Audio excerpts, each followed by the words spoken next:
Morning students, 8th class subject Sanskrit. कल हमने जहाँ तक पढ़ा था उसको आज वापस थोड़ा रिपीट करेंगे हम, फिर उसके बाद में उसको पूरा करेंगे, आज कंप्लीट करेंगे। कल हम ये पढ़ रहे थे उच्चारण स्थानानि। उच्चारण स्थानानि।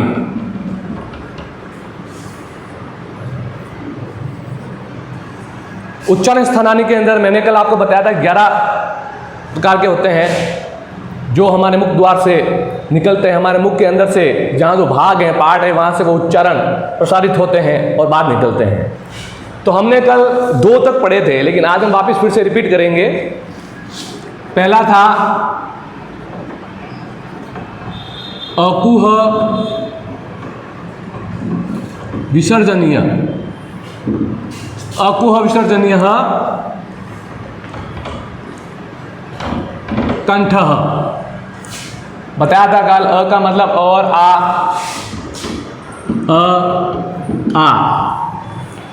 फिर कु का मतलब मैंने आपको बताया था क वर्ग पूरा। क वर्ग पूरे से क्या मीनिंग है?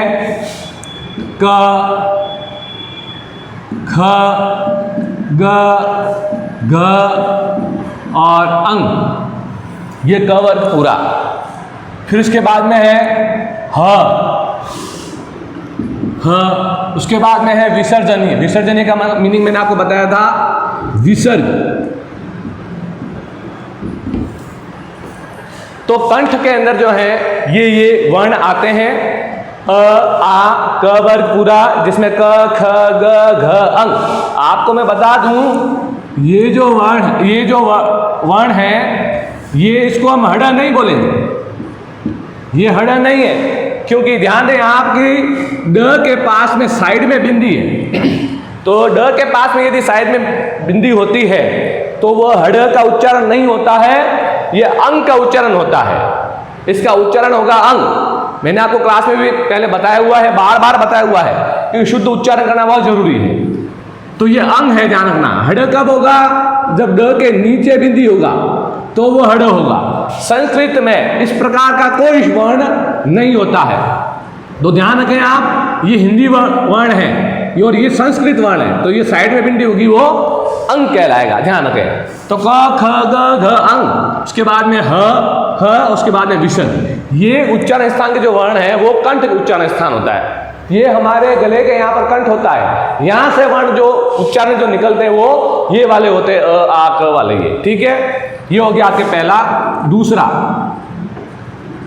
ईचू यशानाम। ईचू यशानाम तालु। ईचू यशानाम तालु। अब ईचू यशानाम तालु में क्या है? ई बड़ी ई, ठीक है। उसके बाद में चू का मतलब होता है सेम टू सेम च वर्ग पूरा, और च वर्ग के अंदर च, छ, ज, झ और य, ये च वर्ग पूरा होता है। ये 5 वर्ण होते हैं, प्रत्येक वर्ग के अंदर 5 वर्ण होते हैं। च वर्ग पूरा, ई का मतलब ई बड़ी ई, चू का मतलब च और बड़ा च वर्ग पूरा, य का मतलब य, उसके बाद में श। ये जो वर्ण होते हैं ये सब के सब किसके अंदर आते हैं? ये आते हैं तालु के अंदर। कौन सा उच्चारण स्थान होता है? तालु या तालवह। तो हमारे मुख के अंदर ऊपर वाला जो भाग है, जीभ के ऊपर वाला जो भाग है, जो दांत ऊपर वाले दांत है, इसके पीछे वाले जो भाग है, इसको तालु कहा जाएगा। जस्ट दांत के ऊपर वाला भाग ये तालु कहा जाता है। तो जब जीवा जब है वो दांत के ऊपर वाले हिस्से में जब टच होती है और जब हम कोई आवाज करते हैं, बोलते हैं, तब जाकर के ये वाले स्वर बाहर निकलते हैं, ये वाली ध्वनियां जो है वो मुख द्वार से बाहर निकलती है, तब जाकर कहलाता है तालु। क्या कहलाता है? तालु। तो इसका जो उच्चारण स्थान है वो है तालु। तो ध्यान रखें, इसका सूत्र याद करने का ईचू यशाणाम, शॉर्ट ईचू यशाणाम, ई बड़ी ई, चू च वर्ग, य श, ये सब के सब किसके अंदर आते हैं? तालु के अंदर आते हैं। तीसरा रीटू रसाणाम। रीटू रसाणाम, इसको कहा जाता है मूर्धा। री टू रसाणाम, री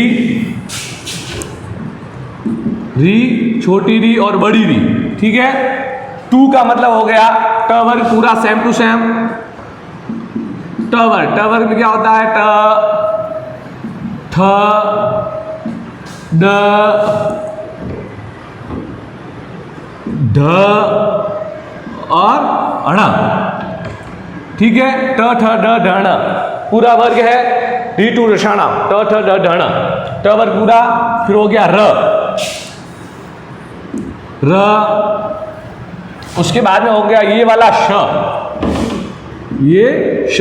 अब ध्यान रखें आप, आगे एक और श आएगा फिर उसके बाद में मैं आपको बताता हूं, ठीक है। तो मूर्धा जो उच्चारण स्थान है उनके अंदर छोटी री, बड़ी री, ट वर्ग पूरा जिसमें ट ठ ड ढ ण ये आते हैं वर्ण र और श, र और श, ये सारे के सारे मूर्धा उच्चारण स्थान में आते हैं। अब मूर्धा कहाँ होता है हमारे मुख द्वार के अंदर? हमारे मुख के अंदर जो है, जो तालु है, तालु से ठीक पीछे थोड़ा ऊपर जो खड्डा है, उस खड्डे के अंदर जो भाग है, खड्डा वाला जो भाग है वह मूर्धा वाला भाग कहलाता है। तो ध्यान रखें आप, मूर्धा जो है हमारे मुख द्वार के अंदर कहाँ है ये आपको याद होना चाहिए, ध्यान होना चाहिए। तो इसके अंदर मूर्धा के अंदर कौन कौन से वर्ण आते हैं, कौन कौन से उच्चारण वाले वर्ण होते हैं? री, बड़ी री, ट वर्ग, ट ठ ड ढ पूरा त वर्ग हो गया, र और श, ये श है। अगला ली तू लसा नाम, ली तू लसा नाम, ली तू लसा नाम। अब ऋतु लक्षण क्या होता है? दंत्य, ऋतु लक्षण दंत्य। इनको इसके अकॉर्डिंग याद करना है। अ को विसर्जनीय कंठ, इच उषाणाम तालु, ऋतु लक्षणाम मूर्धा, ऋतु लक्षणाम दंत्य, इस तरह से आपको पढ़ना है, याद करना है। अब ऋतु लक्षणाम के अंदर क्या है? पहला वर्ण आ रहा ली, फिर तू, तू का मतलब होगा सेम टू सेम, हाँ वेरी गुड, त वर्ग पूरा, त वर्ग पूरा। अब त वर्ग में क्या क्या होता है? त, थ, द, ध और न, ये त वर्ग पूरा, ऋतु लक्षणाम, त वर्ग पूरा, ऋतु लक्षणाम। तू का मतलब त वर्ग पूरा, फिर आ गया आपके ल, ये ल, फिर आ गया आपके स, ये वाला स, ठीक है। तो ये जो वर्ण है ये इनका उच्चारण स्थान क्या होगा?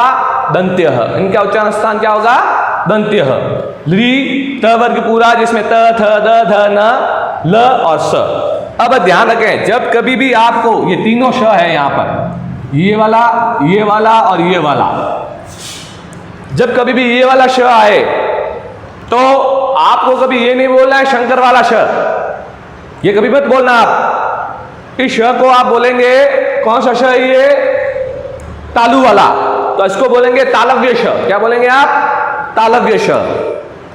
ये वाला श आए तो इसको कभी आप षटकोण वाला श नहीं बोलेंगे, ये ध्यान रखें। इसको बोलेंगे आप मूर्धन्य श। कौन सा श है ये? इसका उच्चारण स्थान कौन सा है? मूर्धा, मूर्धन्य, तो मूर्धन्य श बोलेंगे आप, ये ध्यान रखें आप। फिर ये वाला स आए तो आप कभी भी स से सड़क वाला नहीं बोलेंगे, इसको बोलेंगे आप दंतीय स। कौन सा स? दंतीय स। तो हमेशा ध्यान रखना आप, ये तीनों प्रकार के स, ठीक है। अब इसका उच्चारण जो है वो विशेष ध्यान रखें आप। ये होता है श, ये होता है श, ये होता है स। तो तीनों के उच्चारण में परिवर्तन है, डिफरेंट है, ध्यान रखें। तो ये चार हो गए। अ को विसर्जनीय कंठ, इचु उषाणाम तालु, ऋतु रसाणाम मूर्धा, ऋतु लसाणाम दंत्य। अगला आ रहा है अगुषणीय इचुषणाम ऋतु रसाणाम ऋतु लसाणाम। उपपद मानीय नाम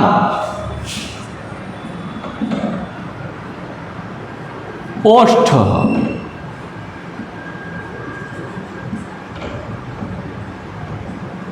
क्या होगा?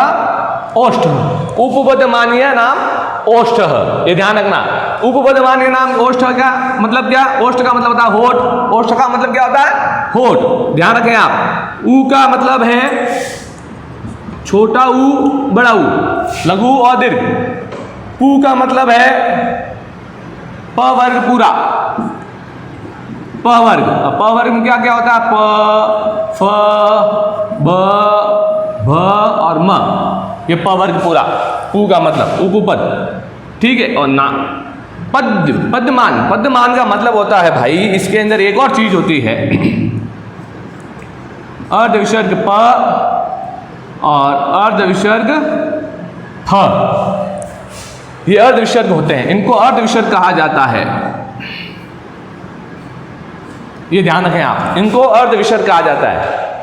प से पहले इस तरह के जो निशान होते हैं वो अर्ध का निशान होता है, इसलिए इसको अर्ध प बोला जाएगा। और फ के पहले सेम टू सेम ऐसे निशान होते हैं, उसको अर्ध अर्ध फ बोला जाएगा। ये जो चीज है ये एक्चुअली हमारे इन किताबों में लौकिक संस्कृत में काम नहीं आती है, या लौकिक संस्कृत में काम आती है। अलौकिक संस्कृत का मीनिंग क्या? ये वेदों के भाषाओं के अंदर काम आती है भाई। जहाँ वेद होते हैं, वेद की ऋचाएं होती है, जहाँ वेद मंत्र का उच्चारण किया जाता है। अब आपके घर के कहीं पर भी आपने मुहूर्त वहूर्त देखे होंगे घर के अंदर, है कहीं। अब आपने अपना नया घर बनवाया, आपके पिताजी ने, अब उसके अंदर रहने जा रहे हैं, तो उससे पहले क्या होता है? मुहूर्त करवाते हैं, हम यज्ञ करवाते हैं। जब यज्ञ करवाते हैं तो यज्ञ के अंदर पंडित जी आते हैं, पंडित जी को बुलाते हैं, और पंडित जी जब यज्ञ शुरू करवाते हैं तो यज्ञ जब स्टार्ट होता है, जब यज्ञ चल रहा होता है, तो उसके वो यज्ञ जो है वो उन मंत्रों के आधार पर चलता है। मंत्रों की आहुतियां लगती है, तो उस मंत्रों की आहुतियों के अंदर क्या होता है? उसके अंदर यहाँ पर इस प्रकार के जो वर्ण आते हैं और वर्ण के उच्चारण आते हैं, ये वेदों के अंदर ही काम आता है, अपने इसमें लौकिक संस्कृत में काम नहीं आता। लेकिन इसकी जानकारी होना बहुत ही अत्यधिक आवश्यक है, क्योंकि हमारे कोर्स में इसलिए इसकी आवश्यक जानकारी होना जरूरी है। इसको जहाँ यहाँ मालूम है ये होता है, सही अर्थ होता है, ये अर्थ का होता है, ये अर्थ होता है, ये जानकारी होना जरूरी है। उसको क्या जो अपने उच्चारण स्थान कौन सा होता है? इसका उच्चारण स्थान ओष्ठ होता है, ये जानकारी होना जरूरी है, ठीक है। तो इस तरह से आप देखिए पांचों के उपपदमानीय नाम ओष्ठ। तो होठ के द्वारा निकलने वाले जो उच्चारण जो वर्ण होते हैं वो होते हैं ऊ, बड़ा ऊ। आप ऊ भी बोलिए, अब आप प्रैक्टिकल कीजिए, बोलिए, बोलेंगे तो पता चलेगा। ऊ बोलिए, ऊ करेंगे तो साइड में जो होठ है ना, साइड वाले, ये ऊपर नीचे वाले साइड वाले, ये दोनों चिपके हुए होंगे, देखना, ध्यान रखना, दोनों चिपके हुए होंगे। तो बोलिए आप इन दोनों को यूं बिना चिपकाए ऊ बोलिए जरा, आप नहीं बोल सकते हैं, नहीं बोल सकते, आएगा नहीं, ई आएगा ऑटोमेटिकली, क्योंकि जब चिपकेंगे तभी ऊ आएगा। तो ये प वर्ग पूरा है, ये होठ जब चिपकेंगे तभी ब का उच्चारण आएगा बाहर, प, ह, ब, भ, म। देखिए आप बिना होठ चिपकाए बोलिए, नहीं निकलेगा। हाँ देखिए, नहीं निकल रहा है ना, तो निकलेगा ही नहीं। तो ये इनका उच्चारण स्थान होता है ओष्ठ। ओष्ठ का मतलब होता है होठ। अब अगला आ रहा है अंग, अंगिया, हण, न, ना, म।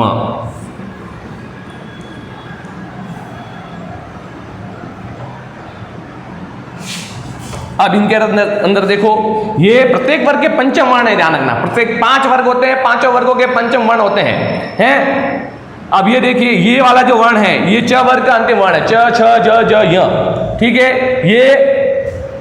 ये कौन से वर्ग का? ये क वर्ग का वर्ण है, क, ख, ग, घ, अंग। मैंने अभी बताया था आपको, ऊपर देखिए लिखा हुआ हड़ वाला, ये अंग, ये अंग होगा, ध्यान रखना, ठीक है। हण ट वर्ग का है, न ट वर्ग का है, और म जो है वो प वर्ग का है। तो ये पांचों वर्णों के, ये पांचों वर्गों के ये अंतिम पंचम वर्ण है, ध्यान रखना। इनको बोलेंगे नासिका। क्या बोलेंगे? नासिका, यानी नाक। ये नाक के अकॉर्डिंग, ये नाक के द्वारा ही बोले जाएंगे। जिसका नाक कटा हुआ है तो ये कभी बोल नहीं सकते, ध्यान रखना। तो अपना नाक कटाना मत, मतलब आप इनको नाक के अकॉर्डिंग ही बोलेंगे, ये ध्यान रखना है। न, म, अंग, या, ये सब नाक से बोला जाएगा। तो जब आप ये बोलेंगे ये वाला, इसको अड़ मत बोलना, इसका मतलब आपका नाक कटा हुआ है। इसको हमेशा अंग बोलना, अंग, ये ध्यान रखना। जब बोलने में अंग आएगा, ये ध्यान रखना। और जब कभी लिखते हैं तो हम ये बिंदी बना देते हैं, तो इसका उच्चारण भी सेम ही होता है, अंग, सेम टू सेम होता है उच्चारण। इसको भी अंग उच्चारण देना है, ये ध्यान रखना है। तो इन सबका उच्चारण स्थान कौन सा है? नासिका, नाक वाला। अब इसके अंदर क्या क्या आते हैं अब देख सकते हैं आप। हम वर्ग के अकॉर्डिंग लिखे, ठीक है। प्रथम वर्ण क वर्ग है, क वर्ग का अंतिम वर्ण है अंग, ठीक है। फिर च वर्ग का अंतिम वर्ण है यहाँ, अंग यहाँ, फिर ट वर्ग का है अणा, त वर्ग का है न और प वर्ग का है म। अब इसको बोलने के लिए क्या होगा, अंगणनमा, अंगणनमा, अंगणनमा। आप प्रैक्टिस करेंगे ना तो ऑटोमेटिक ये आने लगेगा, याद हो जाएगा आपको, ऑटोमेटिकली बोलना शुरू कर देंगे। अभी जब बोलोगे थोड़ी दिक्कत आएंगे, करेंगे आप तो वो आएगा नहीं। प्रैक्टिस करो, एक एक वर्ण को लेकर प्रैक्टिस करो आप। अंग य ण न म, अंग य ण न म, अंग य ण न म, अंग य ण न म, अंग य ण न म, अंग य ण न म, अंग य ण न म, ऑटोमेटिक आना शुरू हो जाएगा। तो प्रैक्टिस करेंगे तो गाने याद करते हैं। गाने कितने याद रहते हैं आपको, हैं हम सब जानते हैं, गाने आपको बहुत याद रहते हैं और जल्दी से याद हो जाते हैं। सलमान खान के, शाहरुख खान के, तो ये भी सेम टू सेम गाना ही है भाई, गाने के बोल है, लिरिक्स है सेम टू सेम, तो इसको इस तरह से याद आपको करना है। तो ये जो वर्ण है ये किस में आते हैं, नासिका में आते हैं। अगला अंगणनमा हो गया। अब अगला ए दई तो,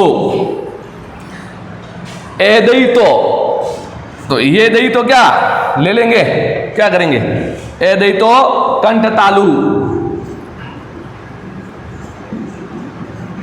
अब ए दई तो में क्या होता है, ए दई तो में कौन सा उच्चारण स्थान है, कंठ तालु। ध्यान रखें आप, ए दई तो में कंठ तालु होता है। अब कंठ तालु में दो उच्चारण स्थान है, ध्यान रखें आप, एक तो है कंठ और दूसरा है तालु, ये दोनों कंठ तालु ए दई तो के अंदर। अब ए दई तो में क्या है, एक तो हो गया ए, दूसरा द के ऊपर जो मात्रा लगी हुई आई की वो होगी ए और आई, ये दोनों, इन दोनों का उच्चारण स्थान जो है कंठ तालु में होता है, ध्यान रखना हमेशा।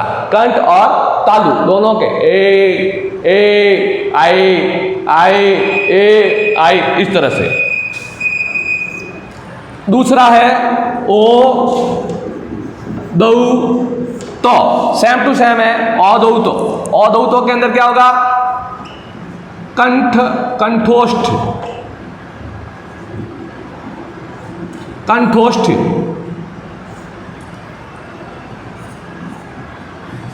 कंठोष्ठ। कंठोष्ठ के मतलब क्या है, कंठ और ओष्ठ्य।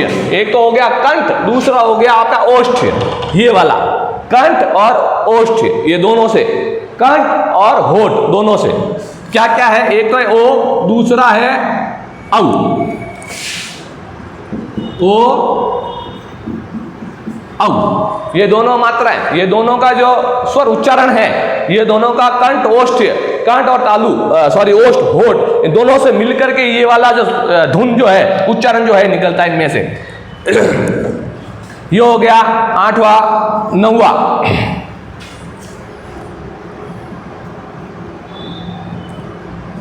वकारस्य।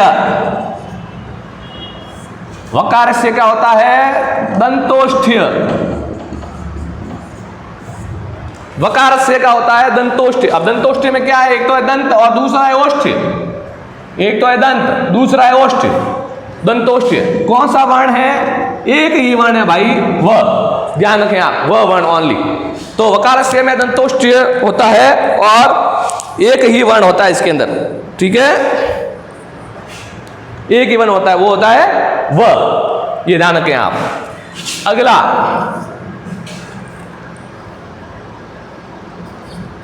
जिह्वा मूलीयस्य, इसका होता है जिह्वा मूलम। जिह्वा मूलम, जिह्वा मूलम क्या होता है, अब ये अपने भाई ऐसा है, सेम टू सेम है ये वाला। इसके अंदर अर्ध विसर्ग क और अर्ध विसर्ग ख, ये भी वेदों के अंदर काम आने वाला है, वेदों के मंत्रों में, वेदों के मंत्रों में काम आता है, सेम टू सेम है।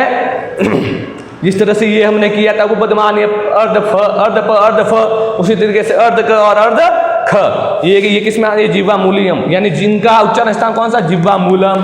अपने काम का तो नहीं है लेकिन फिर भी जानकारी होना हाँ जरूरी है, इसलिए। तो ये हमने 10 किए थे, ठीक है, 11 एक और है वो हम फिर कभी पढ़ेंगे, लेकिन आपको 10 तक तो आपको कंप्लीट याद करने हैं। याद करने का अंतिम एक बार रिपीट कर लेता हूं।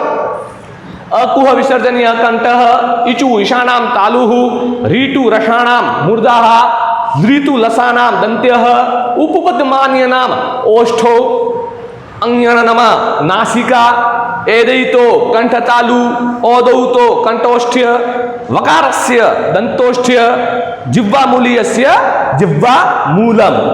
एक बार एक एक वर्ण को ध्यान से आप 10 मिनट दीजिए, एक एक वर्ड को ढंग से और शुद्ध उच्चारण से आप इसको बोलने की कोशिश कीजिएगा।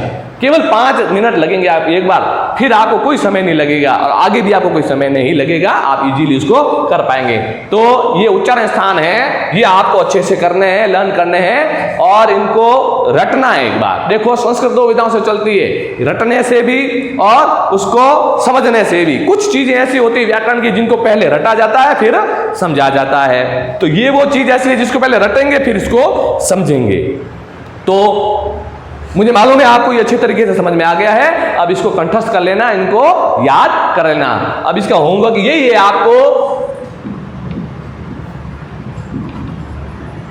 लर्न, ये आपका होमवर्क है, ध्यान रखना। इसको अच्छे से लर्न करना और बिना देखे लिखना है इसको, ठीक है। इसके बाद हम कल पढ़ेंगे अगली चीज, अगला टॉपिक।